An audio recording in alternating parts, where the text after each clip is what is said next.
Hello everyone, this is my review for TNA Impact Wrestling on April 25th, 2014. I know I haven't been doing these recently, but I have been watching the show.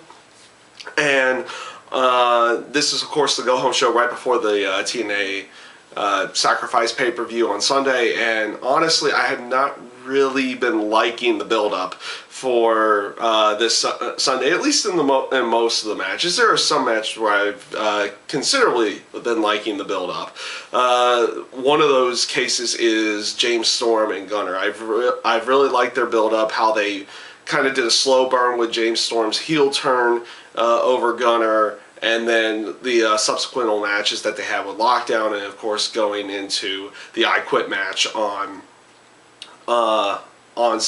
Sunday itself. So they've definitely done a good job building that storyline, and they did a good job, at least finishing off this storyline going into the pay-per-view itself with their tag match with and integrating the storyline with Bobby Roode and Bully Ray in there as well into their tag match, which was a fun and entertaining match to watch. And honestly, this is probably the main reason I actually still watch, is how they built up James Storm and Gunner's program, and of course I've always liked watching Bobby Roode as well. The interaction with James Storm and Bobby Roode in their backstage segment and their promo was an excellent promo from them, and I felt it was I just felt it really came off well and showed the fact that they still don't really like each other, but it showed their, chemistry and how they worked together as Beer Money in the past. So it came off really well in my mind.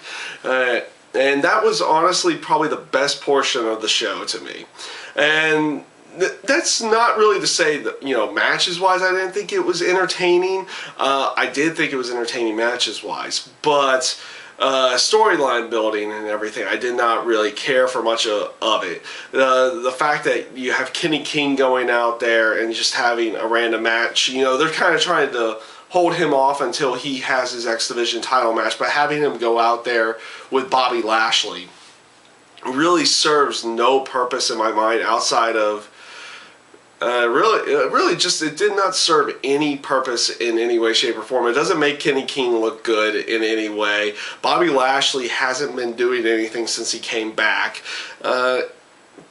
outside of just being put into random matches. They really haven't been building him as a storyline. They bring him in, and of course he's not really that big of a name, but they bring him in as a big name kind of guy, and they're not really building him towards anything outside being this powerful, I'm going to beat somebody down type guy. He doesn't really have a program to work with at this point. They did a deal with Kurt Angle with Rockstar Spud, and them having a one-on-one match. Obviously, Kurt Angle's easily going to go over here. They're not going to try because they've made Rockstar Spud basically look like a joke in every way, and it's really sad that they're going to have him teaming with EC3 against Kurt Angle and Jeff Hardy, or Willow, or whatever they're going to call him. I really don't like Jeff Hardy's Willow character, and maybe it's just on the aspect that he's just in the point of his career that Jeff Hardy doesn't need a character change in any way. He can just be Jeff Hardy and go out there and do well. But obviously he decided to go with this Willow character, which honestly is just, it's not really anything different from the Jeff Hardy character outside of maybe being a little bit darker, but it really doesn't change his character all that much. Or it's not a big variation from the Jeff Hardy character initially, so it really, in my mind, serves no real purpose. I guess they're just trying to make him seem a little bit more creepy or a little bit more disturbing, but in my own personal opinion, it just doesn't come off all that well, or it doesn't even come off that way. It just kind of comes off as Jeff Hardy playing something else. And anyways, they already have a creepy character as it is with Samuel Shaw, and honestly, I don't really like his storyline going along with Mr. Anderson. I mean, they're kind of working, they're working the angle as best as they can, but it's not a good angle to begin with. And then having him basically visit Samuel Shaw's home this week, and then meeting his mother, and it's like, finding out that he lives in his mother's basement type deal, just to try to make him seem a little bit more of that creepy-esque character, or at least Samuel Shaw, more of the creepy-esque character. I really haven't been liking the build in this case.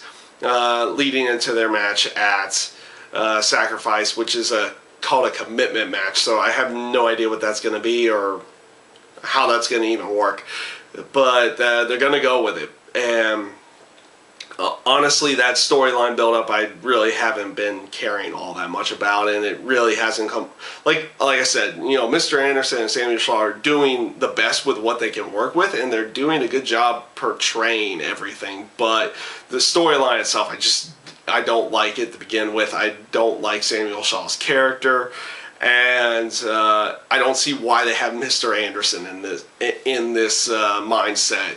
Especially after what they had him, going with Bully Ray, with his family and everything, and then this kind of all started back with Christy Hemme. So it really doesn't serve much of a purpose, and I think this storyline is just drawn out a lot more than it should have. In other areas that I really haven't been caring for. Basically, the MVP storyline as the director of wrestling operations. I really wish they would just kind of keep him as an authority figure at this point. Make his in-ring appearances seem a little bit more special. He shouldn't really be wrestling on Impact. If he's wrestling on anything, it should just be pay-per-views or the specials on for TNA Impact. But he seems to be wrestling almost on a weekly to every other week basis, and it doesn't seem that special when you have the because it's always been when the authority figure gets into the ring and has a match, it seems special at that point because you don't see them get in there all that often. But MVP's been doing it a lot more, and it doesn't really come off as anything special at that point. That he's constantly in the ring, constantly having matches. Is he the authority figure or is he a wrestler at this point? Or I guess they're just trying to portray him as both at this point, but it doesn't really come off all that good. I really wish they would stick with one or the other. Have him either just be a wrestler or have him just be the authority figure who occasionally gets in the ring, very rarely gets in the ring. So hopefully that will change here in the near future. Which basically brings me to what will be the main event for Sacrifice, which was the thing they decided to rush over the past couple weeks, which was the Eric Young winning the World Heavyweight title and him having his rematch with Magnus at the pay-per-view. And the reason why I say this, I feel that they rushed that because there were so many other people they could have. They wanted to have Magnus drop the title. There were so many other people that they've kind of built up to put that title on them, and then out of nowhere they kind of decided to go with EY. And there was no real build, no real chase for him for the title. And if there was any chase, it was like a week or two, and then he wins a battle royal to gain the #1 contendership. And instead of taking the match at the pay-per-view, he takes it that night, and it doesn't really come off all that well. And I see where they were trying to go with it.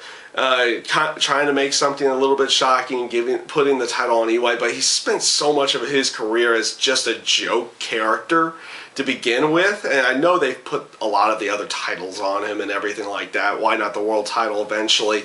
But he's never really come off as that, world championship caliber talent, and he's always been entertaining. He's always been fun to watch. He's always either been funny, occasional seriousness, but never someone that I would really consider putting the world title on, or see putting the world title on. And, their continual build-up with having the rematch with Magnus, and of course Magnus having his match with Abyss that night because he fired Abyss at the beginning of the show, and MVP offers him up a contract if he can beat Magnus that night. And, you know, that was a nice little storyline to just kind of throw that in there really quick. Though, you know, again, completely unbelievable, because, you know, if someone's there, they're under TNA Impact Wrestling contracts at that point, despite with who they're with who they're with or who they're aligned with, they're always going to be under contract. So completely unbelievable again. You know, so it just doesn't really come off all that well. Though again, the match was a fairly entertaining one. Of course, that also ended in DQ. So it kind of begs the question, does Abyss actually get his contract, or does he not get a contract for winning the match by DQ? So that can be a question left for some other time. Or is it going to be an aspect that they're kind of just using this as a front for Abyss to kind of go back to Magnus and turn on basically attack EY at the pay-per-view, and then kind of make this a short title reign. We'll see where they go with it. I haven't really been liking the build-up for most of the pay-per-view in general. You know, they brought back the Beautiful People as well. I really don't care much about that. You know, like the whole area of putting James Storm and Bobby Roode back together for like this one-off with their old tag team, that's something that kind of works, but fully bringing back a whole faction that you had done in the past doesn't really work out all that often in my mind, especially when they're just doing the old stuff that they used to do with the whole brown paper bag treatment and everything. It's not really it really doesn't come off all that well. It gives you a little bit of a nostalgia factor for a little bit, but the longer they kind of put it out there, the more dull and more, you know, oh, we've seen this before, we've seen this before. Hopefully they can come up with something new for that aspect as well. So yeah, you know, overall, again, in-ring action was fun and entertaining, if that's what you're looking for. In this case, you got exactly what you wanted. Build up for the pay-per-view. Outside of certain areas, not really much. Or not really much in the terms that I found entertaining in wanting to purchase the actual pay-per-view itself. So yeah, that's my review this week for TNA Impact, and I thank you guys for watching.